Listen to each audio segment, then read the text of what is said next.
বেশি। হ্যালো বন্ধুরা, তোমরা সব কেমন আছো? আশা করি সবাই ভালো আছো। আমি এখনো ভালো নেই। মেয়েকে নিয়ে আবার এসেছি আজকে ব্লাড দিতে। আগেও 4বার ব্লাড দেওয়া হয়েছে, এখনও 2বার ব্লাড দিতে হবে।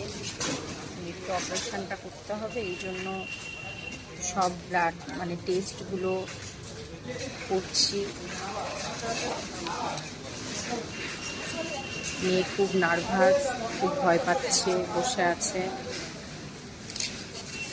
এই যে ব্লাডের এখানে এসেছি ব্লাড দেওয়ার জন্য।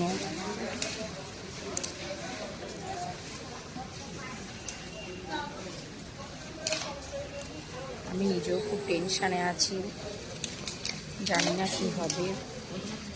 অপারেশনটা করতেই হবে, বুকে পাথর রেখে।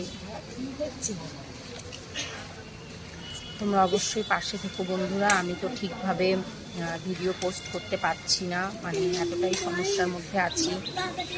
আমি পুরনো ভিডিও যা আছে সেগুলোই আমি দিচ্ছি, আমি পুরনো ভিডিও যা আছে সেগুলোই পোস্ট করছি। নতুন ভিডিও আনতে আনতে হয়তো অনেক টাইম লেগে যাবে।